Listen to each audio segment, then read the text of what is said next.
Dami namin laundry. May laundry shop dito. Yan. Mapa-laundry tayo.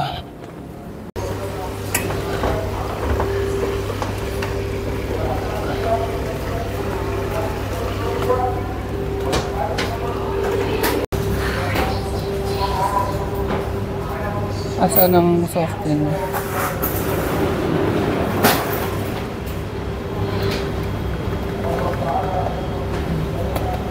Ilalagyan pa.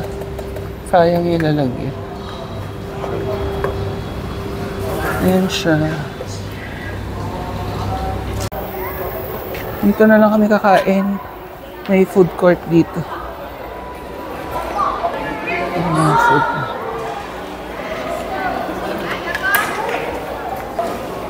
Ayan, may mga gulay. Pero baka maanghang. Tsaka may mga gulay.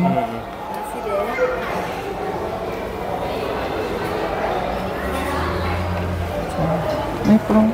Ano to, prawn? Mukhang maanghang din. Daming food. Nakakatuwa. Para siyang karinderyan, turo-turo. Ayan.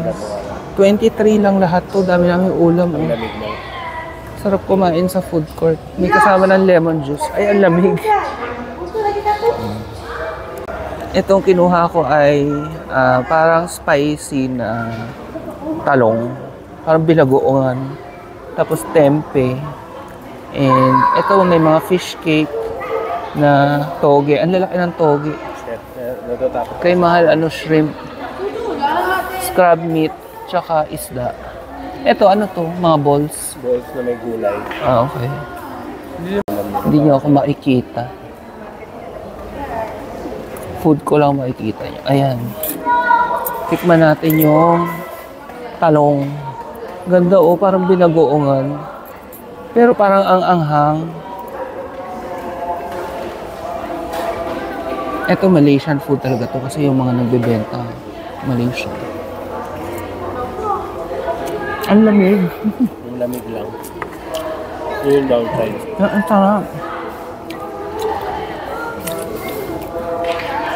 Ang sarap nung...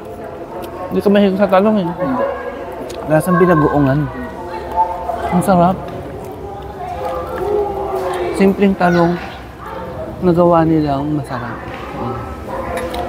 Ang galing. Fan na talaga kami ng mga kainan sa gilid-gilid lang. Tapos kami ang kukuha kahit gano'ng karami. Tapos i-charge na lang nila. Hindi kagaya sa atin. Pag sa kalendarya, nakatakal, di ba? Ang mura? 20. Mahal na rin, pero para sa dito, mura. Kasi ang 20, 216. Sa mga 300 na rin to. Ang daming ulam nito. Daming ulam. Ang sarap ng toge. Ang lalaki ng toge gigante. Ito may Binford. Malamig lang yung soup. Actually, lahat sila malamig. Pero kung mainit to, ang sarap nito. Masarap yung crab meat. Tikman ko yung tempe.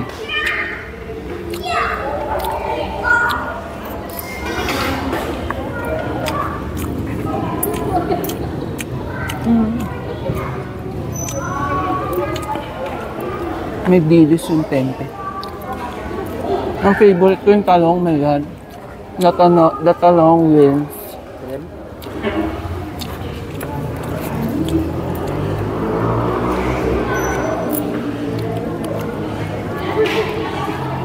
Yung shrimp. Kuha natin yung shrimp. Malamig. Masarap, malamig lang.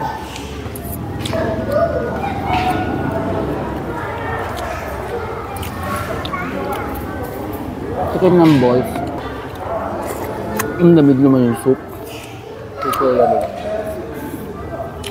Ay, malamig kasi yung panahon dito. Wala silang warmer. Second sana winner. Okay.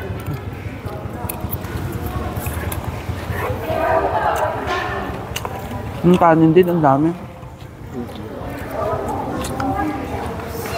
Finally, sumasaya na kami doon sa mga nakakain namin.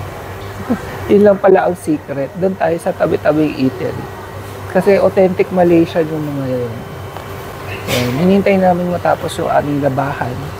Tapos lalagay namin sa dryer doon. Tapos bibili kaming kape at kailangan mag-work. So kailangan magkape. Ayun, medyo okay na yung pakiramdam ko. Pero meron pa talaga akong sakit. Baka wag naman sana ako maharang sa Pilipinas. Baka sabihin may COVID ako. Wala naman, may panglasa ako, may pangamoy ako. Talagang ano lang, sa pagod to dahil nga naglipat kami. Stress na stress kaya kami nung naglilipat. Ko, alam niyo naman yan sa mga naglipat. Tapos bigla, ayun na, kailangan na namin magpunta dito.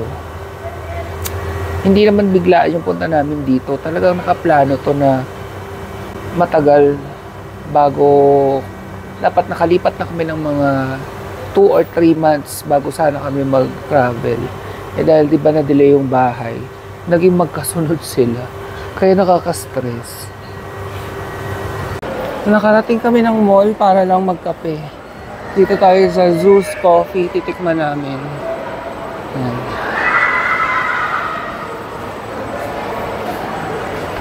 Bet kong i-try yan, Spanish latte.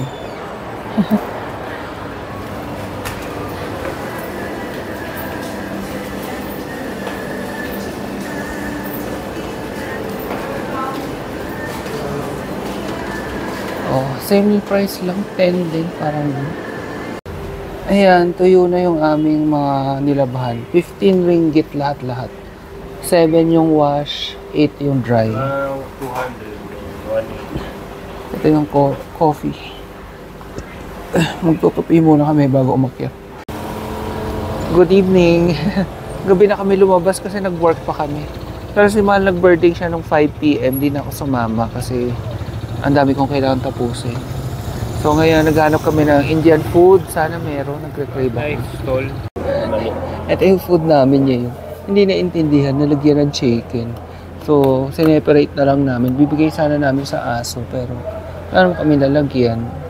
Ito ay calamares na parang may itlog. Nice. Kung nabudol na naman kami ng pagkain, di masarap. Tapos 29 ringgit. Mga ano yun, almost 400. Kaya ganun talaga. Kasi adventurous kami.